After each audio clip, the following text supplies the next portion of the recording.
Hi, and what's this PBO all about? It's basically Sky Cable welcoming PBO onto their, of course, onto their cable network. Tapos may mga movie ka rin mapapanood. Of course, lahat ng movies ko, lahat ng Viva is on PBO. So, pati yung concert ko, Ambitious and New Other concert na laging trending pag napapanood nila, now will be available on Sky Channel. Tapos nakita Well, on namin, Sky Cable. nakita namin yung trailer nung nung Jezebel. At doon namin nagpalakbakan. Yun na. How do you prepare for that, Of course, there's a lot of training put into it. So, we're all getting ready and very excited. Sisisid na. Oo nga, sisisin na si Jezebel. Yeah. How excited you are, Ann? Malapit na. Super excited and nervous. Pero looking forward to it. Tapos nagsasacrifice yung color mo, no? Oo. Pansin-pansin na talaga nagtatang ka na. Nagtataan na. Ganyan talaga.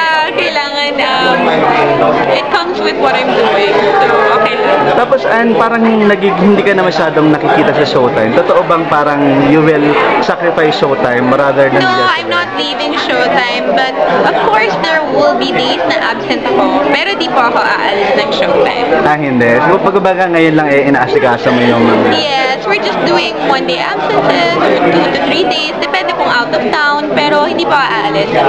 Every week naman you'll see me in Showtime. So, kwento naman yung sa Coronyo, yung naging trip mo doon. So, how was it? Super beautiful. Coron is such a beautiful place and I'm so happy na doon pinili para mag-tape ng Jezebel. Ano na yung mga, parang teaser lang ng mga eksenang nakunan nyo? Basta, abangan nyo na lang. Abangan nyo na lang. Sobrang beautiful. Sobrang beautiful ng ilalim ng dagat. How was the experience? Kasi di ba parang yung na-actual na siya, na suot mo na yung... Oo. Ano siya? Nahirapan ka ba at first? Parang gano'n. Hindi.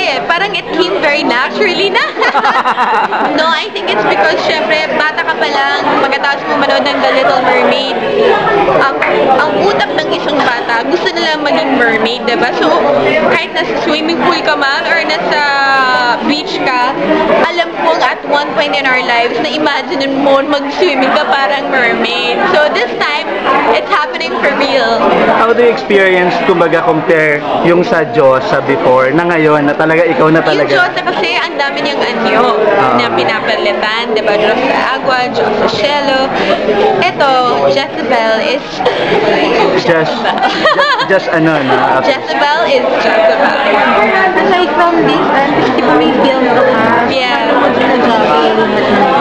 I don't know how I'm doing it, but I'm doing it. Kaya yan, if there's a will, there's a way. Pero kamusta na yun? Yung update na lang? Good, it's going great naman, and yeah. Kailan na siya mag-ano? Hindi ko po alam. Wala pa siyang final. Yeah, wala pa. May plans this coming Valentine's? Malapit na Valentine's. You still have time for that? Mga Of ganyan. course we have time for that, and especially with a busy schedule, it's very important that you make time for your special someone. May plans ba? You wanna share? Siyempre, hindi naman ako magpaplano nun, diba? You boy! Tapos, you still have communicate si Bong? Kamusta? He's okay, and he'll be okay. Getting Which is good. At better. least he's safe. Pero constant naman yung communication niya dalawa. Okay naman, we pretty much text all the time, so okay naman. Tapos, si Iya, Andrew, nagpakasal na. Yes! Yeah. Congratulations to the both of them. I'm very happy for them. Ang dami nagtatanong, ikaw daw kailan? Naku, hindi pa yan. Matagal pa. Matagal pa. Parang ano yung mag-ano ba? Parang hindi ba? When things are ready. Yung sabi mo ready na. I don't know. I don't think you can have a basis. It's more of like, when you know, diba? For me, it could happen tomorrow. It could happen next week, next month, next year, 2 years, 3 years, 4 years. If you know it's the right time, you'll know. And, diba?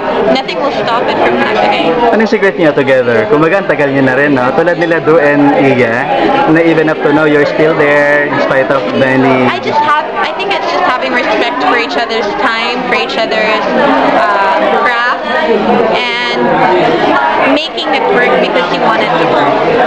Back to Jezebel, how was working again with Samuel dito sa mga Okay teaser? naman, you know, we were able to remain friends throughout this whole time. Breakup and all, and we're more mature now, so we're good as friends. Si Gerald naman, first time, right? Yeah, it's the first time to work with Gerald, and I'm very excited. It's a fresh tandem. So, may mga excited na rin. Nakita ko sa Twitter, excited na sila makita kung paano magiging chemistry namin ni Gerald. Do you have any idea na kung kailan yung parang month na talagang ipapakita na talaga yung... Hindi ko po alam. Abangan na lang po ang announcement ng ABS-CBN. Thank you, Thank you.